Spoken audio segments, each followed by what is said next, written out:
Welcome back to the channel. Today, we're going deep into one of the most critical yet under-discussed stories shaping America's financial future: Donald Trump's economic chaos and how it may be triggering the next big market crash. From a plummeting S&P 500 to a full-blown showdown with Federal Reserve Chair Jerome Powell, to rising recession odds and global investor panic, there are signs everywhere that the U.S. economy is under severe pressure. Let's break it down, fact by fact. Trump's stock market slump, the worst start in decades. Let's start with the hard numbers. Under President Trump's second term, the S&P 500 has suffered one of the worst performances in modern history at this point in any presidency. According to CNN's analysis of historical stock data, the S&P 500 is down by an astonishing 14%. That's the largest drop at this stage in a presidency since the index was created in 1957. For context, the next worst performer was George W. Bush in 2001, during the early days of the post-dot-com crash. Even then, the market only fell 7%, half of the current decline under Trump. No other elected president since the mid-20th century has seen a drop of even 5% at this point in office. This kind of market plunge is a massive red flag, and it's not isolated to just stocks. Bonds are selling off, and the US dollar is weakening, a rare and ominous three-way downturn. This suggests a broader loss of faith among global investors in the U.S. economy's direction. Trump versus Jerome Powell. A war on the Federal Reserve. Much of the turmoil can be traced back to one of the most explosive showdowns in modern U.S. economic history: Donald Trump versus Jerome Powell, the chair of the Federal Reserve. Despite nominating Powell during his first term, Trump has since turned on him, accusing the Fed of sabotaging his economy and publicly threatening to fire him. A move that legal experts say would trigger a constitutional crisis. According to the Washington Post and the New York Times, Powell has made it clear he won't back down. In fact, he's reportedly prepared to spend every last nickel of his personal fortune, estimated in the tens of millions of dollars, to defend the independence of the Fed, even if that means suing the president in court. Why does this matter? Because the Federal Reserve isn't just another government agency. It is an independent central bank, deliberately insulated from political pressure to prevent the kind of economic manipulation that's destroyed other economies. The rising risk of recession. So what happens when financial markets lose faith? The next big fear? A recession. Analysts across the board are sounding the alarm.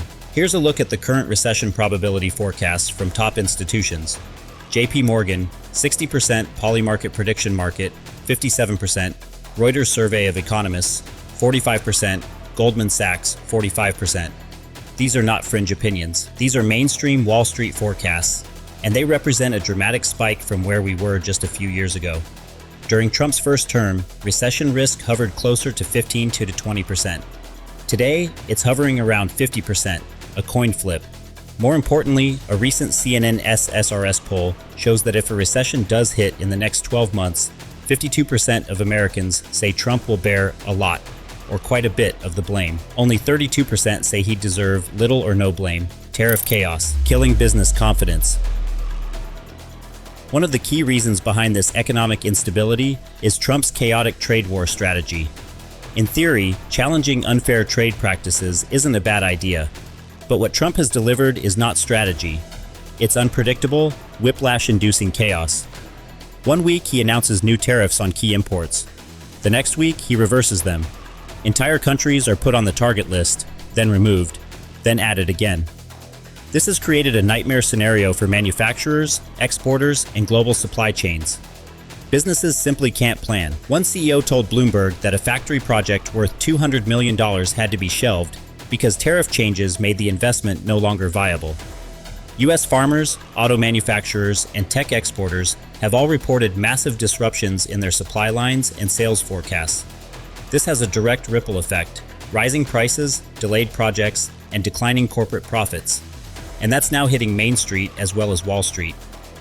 The manufacturing mirage. Adding to the confusion is Trump's repeated claim that he's ushering in a new Made in America manufacturing boom. But economic analysts warn this is a mirage. Rebuilding the American manufacturing base isn't a short-term fix.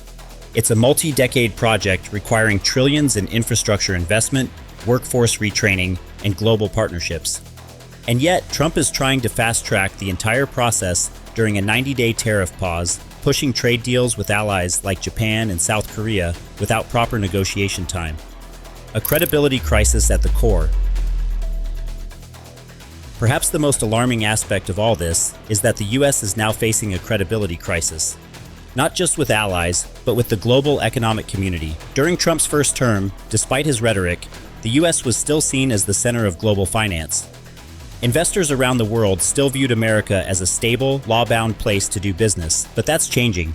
With the president attacking independent institutions, the Fed, the judiciary, even universities like Harvard, investors are starting to see the US as less predictable, less fair, and more politically volatile. Insiders on Wall Street are worried, but very few are speaking publicly. Why? Because they've seen what happens to Trump's critics. In an era where the president is willing to target companies by name and tank their stock with a tweet, staying silent is now a survival strategy. So let's recap. The US stock market is crashing. The Federal Reserve is under assault. Recession odds are nearing 50%, and America's economic credibility is eroding at home and abroad. This isn't just political noise, it's the sound of the world's largest economy slipping into crisis mode, and Donald Trump is very much at the center of it. What happens next? That depends on whether the public, the business community, and lawmakers stand up or stand by. Now we want to hear from you. Drop your thoughts in the comments. Is Trump sabotaging the economy, or is this just temporary chaos before a bigger plan?